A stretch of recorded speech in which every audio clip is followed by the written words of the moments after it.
and subtracting radicals. Now we want to sort of deal with multiplying radicals. We know some basics of multiplying and dividing radicals, right? We want to see if we can sort of look at some more complicated sort of situations. And we want to extend that to see, okay, where the uses of multiplying and dividing radicals are.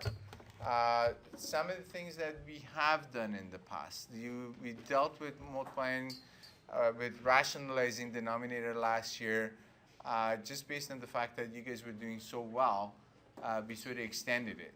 So we extended what we were doing with radicals, and we did rationalizing denominator, which is the purpose of most of this stuff, right? Okay. There are two different methods of simplifying radicals, right? I don't know if you focused on both of them, but we're going to sort of like go over both. You're going to see how that relates to multiplying and dividing radicals. Okay, we can multiply or divide the exponent and the index by the same number, right? So, if I have like a 6th root of x cubed, right? I can divide both of these exponents and the index, or both the exponent and the index, by the same value. I'm going to choose 3 because they're both divisible by 3, right? I'm going to divide both of these values by 3. I'm going to end up with x to the power of 1, and the root is going to be 6 divided by 3, 2. Right? So I can simplify this 6th root of x cubed to square root of x. Right? There's another technique that is more useful for more sort of complicated situations, right? Is that we can change a radical into power form, right? And once we change it into power form, then we can do some simplifications, and then once we have the power form simplified, then we can change it back into radical if we wanted to, right?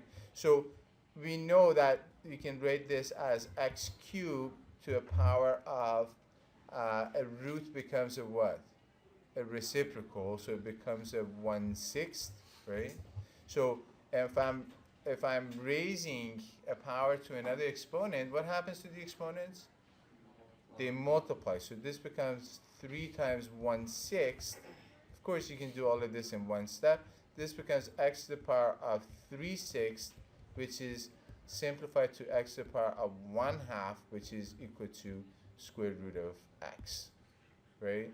So same thing, right? Just two different approaches.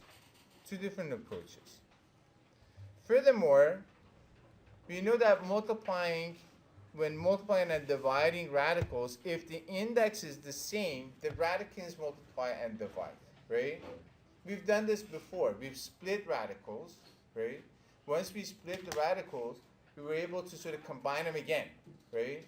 We could split it, like if it was a multiplication, we could split the radical, and then once we did our simplifications, we could multiply the two radicals to each other and basically write it as one radical where the radicands would be multiplying under the radical sort of symbol, right? So if I have, say, square root of 12x squared, or sorry, cube root of 12x squared, and I'm multiplying it to cube root of 2y4, we notice that the cube root is the same. So the index is the same.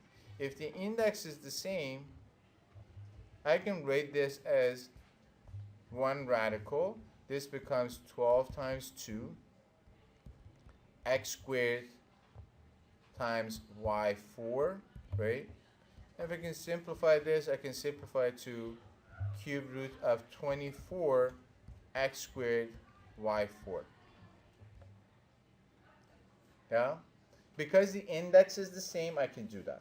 And if I'm dividing these two by each other, I can do the same thing. I can write them under the same radical, right? I can go one way or the other. I can go from say division of two radicals into say cube root of the division, I can go 12x squared over 2y4, right? And then simplify, right? Simplify under the radical, this becomes cube root of 12 divided by 2, 6, x squared over y4, right? Or I can go the other way, right? I can go the other way. If I have cube root of a quotient, I can write it as the quotient of the cube roots. That's something that we know we've been playing with for a while, right? Now, but life is not that easy, unfortunately, right? What if we multiply and divide radicals of different roots, right? That the indexes are different. If the indexes are different, then we can't really combine them this easily, right? We do need to do like something to the radicals to be able to make them into the same index, right? If they become the same index, then we can combine them, right? So we need to use one of these two following methods, right? And these methods that we use like above, the two methods that we used for simplifying radicals can help us do the same thing. So I'm going to rewrite these guys. I have cube root of x squared, and I have square root of x cubed. And I'm multiplying them to each other, right? First, I'm going to use a technique. I'm going to go, okay, if these two indexes were the same, I would be able to combine these two radicals.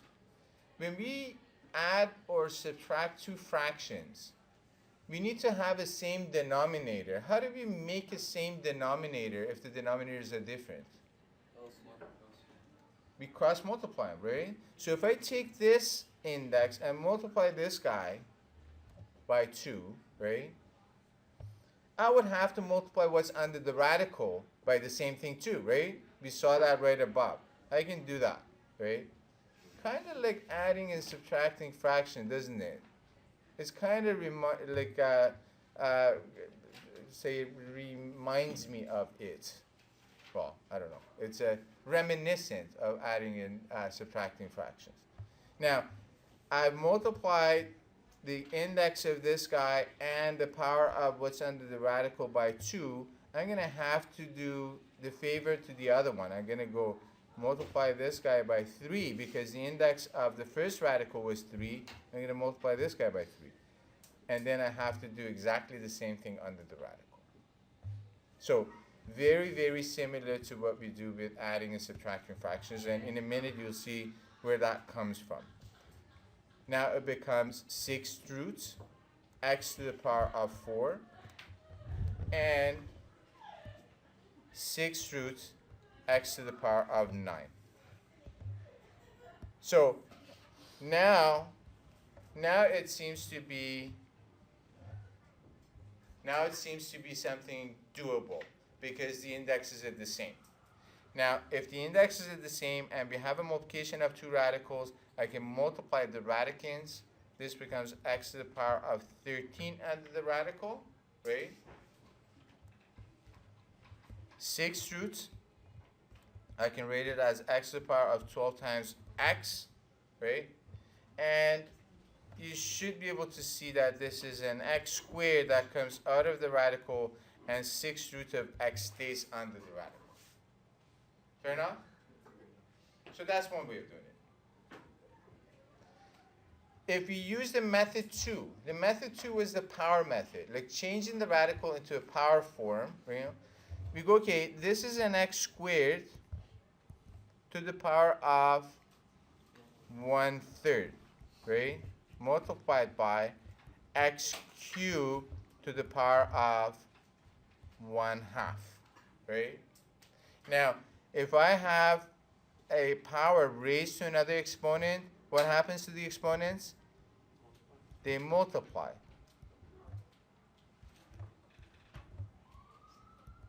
So I end up with x to the power of 2/3 times x to the power of 3/2.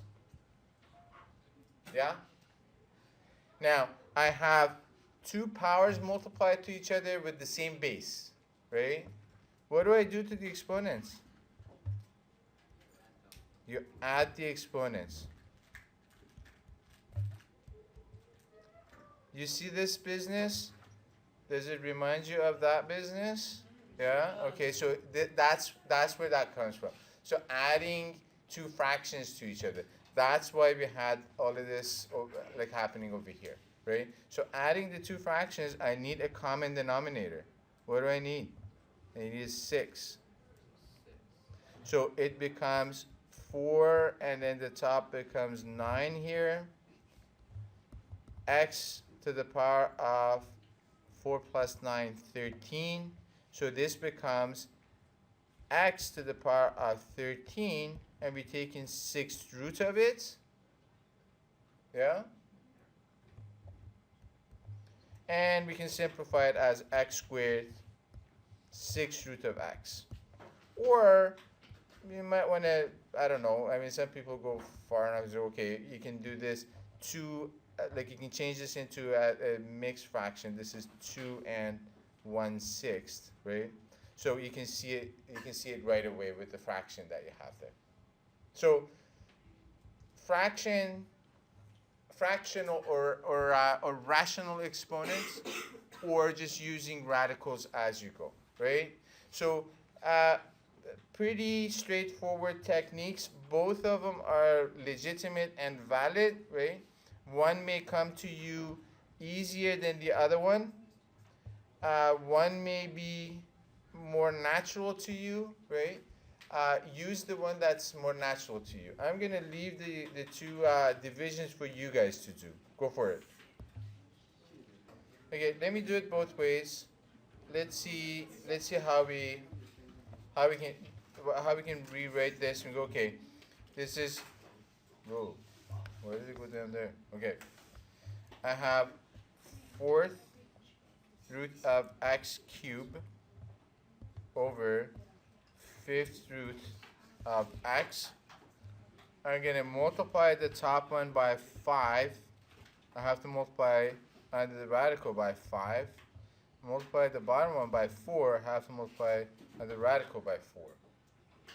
So it becomes 20th root x to the power of 15 over 20th root x to the power of 4. I can combine the two radicals now because they have the same index, division of the two radicals. I can combine them. This becomes x15 over x4 and becomes 20th root 15 minus 4x to the power of 11. Yeah, quick and easy. The other one, I can write it as x to the power of 3/4 divided by x to the power of 1/5. This is x to the power of 3/4 minus 1/5. X to the power of, out of 20, 15 minus 4, x to the power of 11/20th, which is 20th root of x11. So both of them will work easy enough as long as you know your, say, fractions operation, or as long as you follow the rules for combining radicals and like this new sort of index rule. So if the indexes or indices are different, it's not the end of the world. It's just the beginning of another, say, chapter in math, basically, right? So you can carry on and move to something that would be a little bit more interesting, right? Now, we're doing all of this stuff to have a sort of an easy time with rationalizing the denominator, meaning changing the expression so that there are no radicals in the denominator. This is something that's going to come in handy to you and very useful to you when you're doing your calculus, when like one of the first sort of say discussions in calculus is doing limits. And this is going to be a very, very useful thing to you. So right now we're just learning techniques. Later on you'll see the actual uses of this stuff, which is in real world sort of situations, right? So first of all, uh, I can split a radical of or a square root of a fraction into like the fraction of square roots, right? I can split this into square root of 5 or square root of 7, right? Now, I know that multiplying by root 7 over root 7 is just like multiplying by 1, right? Because anything divided by itself is equal to 1. If I multiply anything by 1, I'm not changing it, right? So if I can multiply this expression that I had by 1 and just change the form of it in a way that the radical denominator disappears and it becomes a whole number, right? Or it becomes a non-radical term, then it's rationalized. It doesn't have any irrational parts in the denominator, right? Because square root of 7 is an irrational number, or any square root of non-square term is an irrational term. So we want to rationalize it so we don't have any irrational form at the bottom. So I'm going to take square root of 5 over square root of 7, and I'm going to multiply it by 1 that has the form square root of 7 over square root of 7, right? And if I do that, the tops multiply is multiplication of two fractions, root 5 times root 5 is root 7. And the bottoms become root 7 times root 7. And root 7 times root 7 is root 49, right? Now, because I multiplied a root by itself, it comes out of the radical. The top becomes root 5 times root 7, which is root 35. So now I have rationalized the denominator. The denominator does not have any irrational parts in it, right? Okay, again, life is not that easy. We want to rationalize the denominator of something like slightly more complicated, right? What if we have a fourth root divided by a fourth root, right? Before we do anything, we simplify. So, before I do anything, I can see that, okay, well, these are both x terms, right? And then there's a 3 and a 12, so there's, there are some common things that I can simplify. So I can rewrite this as the fourth root of the quotient, 3x squared over 12x5, right? And I'm going to sort of simplify it as much as I can, fourth root. Then you go, okay, the 3 cancels with the denominator becoming 4, right? And then I have x squared cancels and the denominator becomes x cubed. So it becomes a 1 over 4x cubed, and I'm taking fourth root of it. And I go, okay, I can split this now into two roots, one in the denominator, one in the numerator. So I have fourth root of 1 on top and fourth root of 4 cubed at the bottom. Any root of 1 is equal to 1. Doesn't change it, right? And then I have fourth root of 4x cubed. Now, I need to multiply this denominator by something so I can free this term from the radical, right? I'm going to multiply it by some fourth root. Why am I multiplying it by some fourth root? Because this is a fourth root, right? If this is a fourth root, I'm going to multiply by a fourth root, right? Under the radical, after the multiplication, what should I end up with? I should end up with powers of 4, right? So now whatever is under the radical should end up to be power of 4 to get freed from the radical of fourth root, right? So I have 4 to the power of 1. I need to have 4 to the power of 3 here. I have 4 to the power of 3 if I multiply, x to the power of 3 if I multiply it by x, that becomes x to the power of 4, right? So whatever I ended up building at the bottom here to be able to free these terms from the radical, I need to have on top for this thing to not have any effect on my expression except for changing the form of it, right? So I'm rationalizing it by multiplying it by 1, which has this ugly form. 1 multiplies to the numerator, I end up with 4th root of 4 cubed times x under the radical. Denominator becomes 4th root of 4 times 4 cubed, 4 to the power of 4, x cubed times x, x to the power of 4. So this ends up to be 4th root of 4 cubed times x over 4x, which comes out of the radical, because the index and the power match for each term that we had under the radical, so they get freed up from the radical. I end up with a rational denominator. And that was my purpose. The purpose was to not have a radical in the denominator. Yeah? Good. So now that's one thing. Another thing, well, something that we did last year, so it's just basically a reminder of what we did last year. First, we need to recall that when we multiply two conjugates to each other, and if we expand them, conjugates meaning that like binomials, an expression, an algebraic expression that has two terms in it, right? Both terms are the same in two binomials, except the sign is different. So the sign in between them is different. One is a plus b, the other one is a minus b, right? So we call these two conjugates of each other. Terms are the same, right? Except for the sign in between them. So if I go ahead and expand this using FOIL, I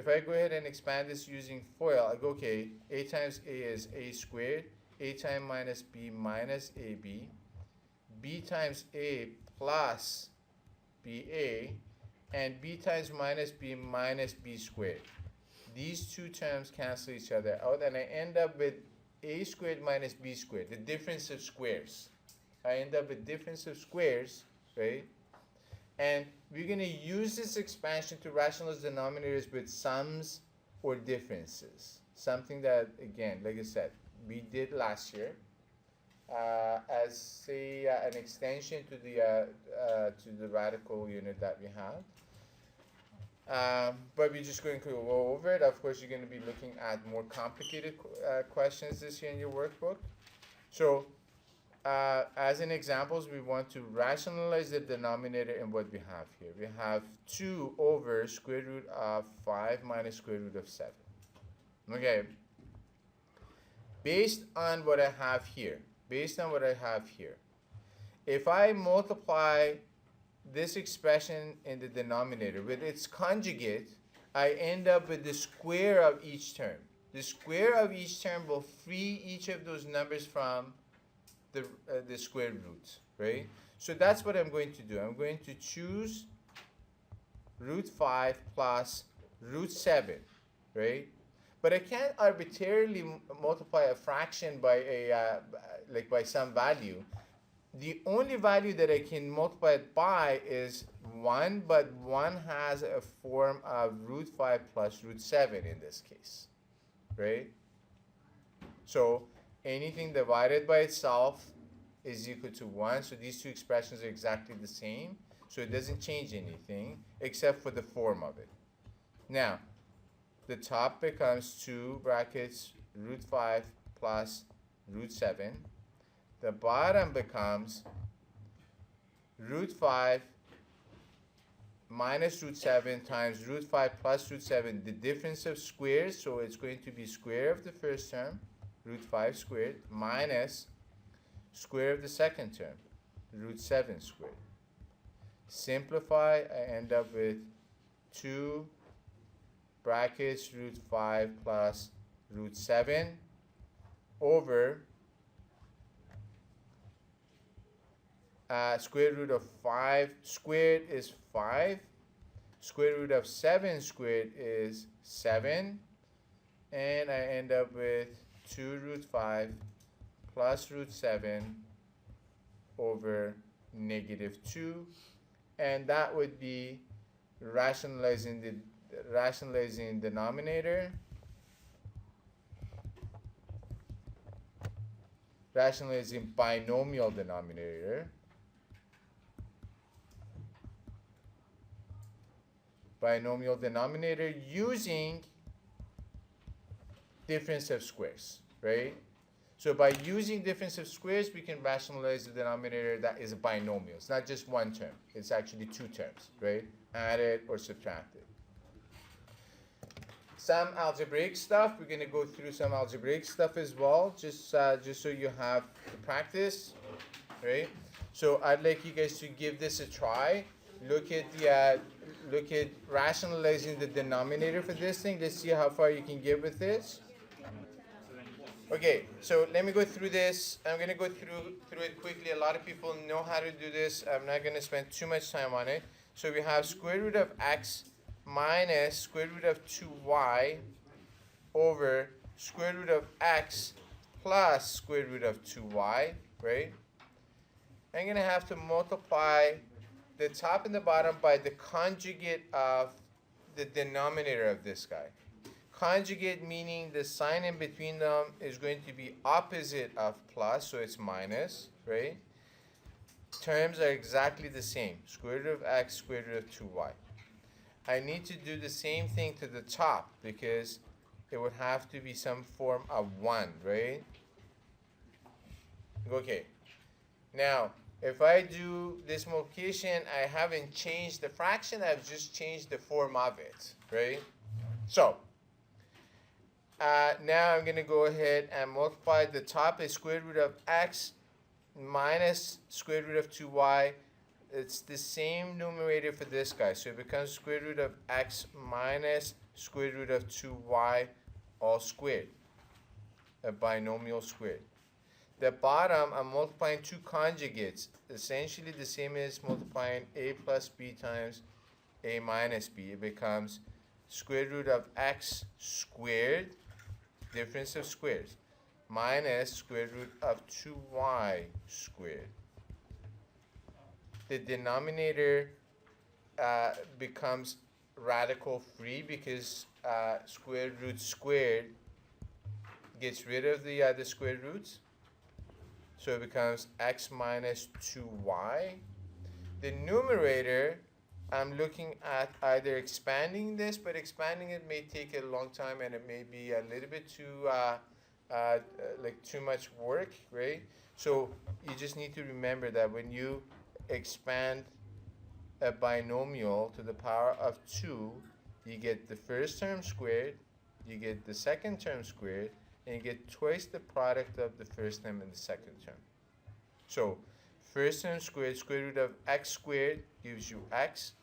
Second term squared, square root of 2y squared, you get 2y. Twice the product of the 2, so twice the product of root x and root 2y, so you get root 2xy. And it's a negative, so therefore the middle term is going to be a negative term. Okay? So that would be rationalizing the denominator on that expression. This is your assignment. So when you're doing it, it's every section of 1. They're short questions. 2 to 9, so you're doing 2, 3, 4, 5, 6, 7, 8, 9. So all of those, because each question addresses a different part of the lesson, right? But you're only doing the left side questions, only the ones that are like close to the left of the page. So you're doing all the odd letters, right? And then 11, 13, 15, and 17. You have a good, nice, long weekend, so go for it and have a ball.